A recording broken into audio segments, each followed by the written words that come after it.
Most deals don't die at the finish line. They slowly unravel long before that. In this video, we're going to talk about the 3 silent killers of a deal that you need to stop before they stop the deal. I'm Arthur Petropoulos, the managing partner here at Hillview Partners. We're a middle market investment banking firm, primarily selling companies, securing capital for companies, over 100 transactions, over $1 billion worth of transaction over our 10 years. We've done so many deals that we will guarantee in any engagement that we will have offers for our clients within 100 days that we will return all fees. So, to today's video, the 3 silent killers of a deal. How do you actually get from the signing? So say you agree, there's a handshake, you sign a letter of intent. How do you get that then from the signing to the closing without it imploding, without it unraveling? These are the 3 things you need to look out for. So the first of these is picking the right party. You can do all of the things correctly. However, if you don't have the right party, firm, strategic, whoever the acquirer or capital provider might be, if it's not the right party, then it's not going to get to the finish line. And when we are evaluating for our clients the potential acquirers or capital providers for their particular situation, we are looking at 3 things: interest, experience, and capabilities. The interest being, why do you want to do this? Is it just, this could be nice? Or, you know what, we are really trying to fill this gap. We need this access. We need this capability. We really need this acquisition, right? We want to hear why they need something, why they really want something, why it solves pain for them, why their lives would be infinitely better if they had the thing versus if they not. If someone just says, I don't know, I guess it could be nice, forget it. You need to have an interest level that's going to serve as kind of the brake pad or the cushion as the process evolves. Secondly is going to be experience. You can really like something, but it doesn't necessarily mean it's going to happen. It's the quote, you can be sincere and still be stupid. And so, jokes aside, if someone really is interested, what is the relevant experience? And it doesn't need to be, oh, you know what, we've bought this exact company 27 times over, we've put $1 billion into these types of companies, but it could be we've done adjacent things, we've done similar things, we've done things that feel the same, smell the same, right? Tell us the similarities. Well, it wasn't the precise business, but this business had a very similar sales structure. This business had a very similar execution or fulfillment or delivery, but if it's similar enough, then you can get the sense that there is sufficient experience that, combined with the interest level, means that they will do the necessary things to get to the finish line and then be successful thereafter.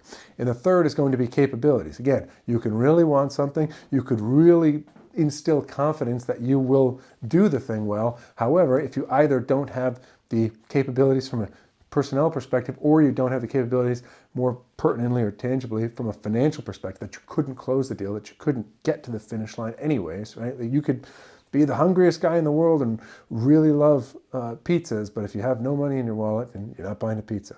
And so, therefore, on the front end of things, it's really the preparation, it's the vetting of the potential acquirer, it's the vetting of the potential capital provider to make sure they're going to go the distance. And that's largely a banker's job, for us to say, okay, what's the experience, what's the interest, what's the capabilities? And there's several steps of going over this over and over again during the evaluative period, during the offers, during the negotiations, this being long before you actually get into diligence. Secondly, and this is when you start getting into the meat of diligence, is speed. And it doesn't mean rushing. However, there needs to be a cadence, a predictable cadence to the diligence process. There cannot be gaps. We always say, the kind of a hackneyed saying, time kills all deals. But by that same token, there's a thing of deal fatigue. There's a thing of uncertainty.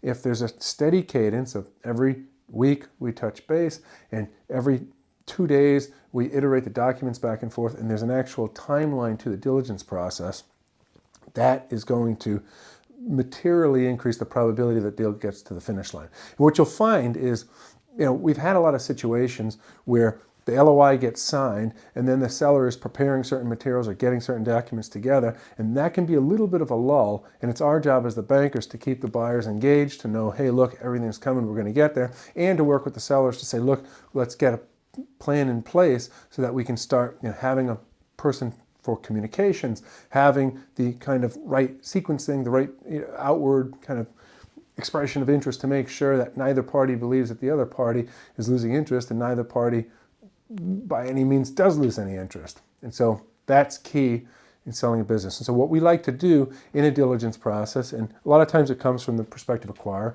is to have an actual Gantt chart or a timeline to say, okay, in weeks 1 through 3, we're going to do this, in weeks 4 through 6, we're going to do this, and this, and this, and this.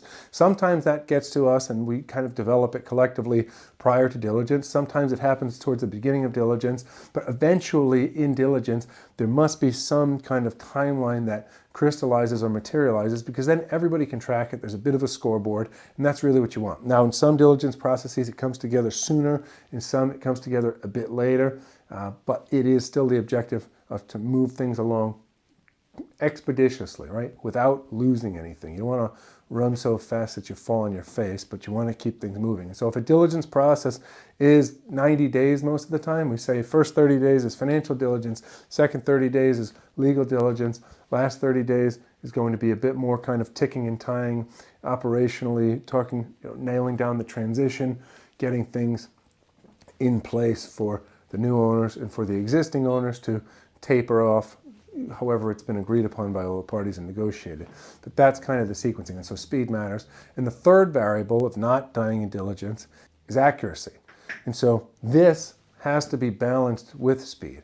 That the information that the seller is giving to the buyer, and this goes to the pre-LOI or the pre-kind of agreed upon offer perspective as well, but even after that in diligence, it needs to be accurate. The more times things have to iterate, the more the numbers are off, the more there's going to be doubt, the more there's going to be scrutiny, the more there's going to be negotiation, the more you're going to burn down the brake pad of goodwill during diligence. And so it is equally as important to move quickly as to be accurate. Now again, these are counterbalancing. They always said perfection is the enemy of progress, or hey, we fixed all the problems but the patient's dead.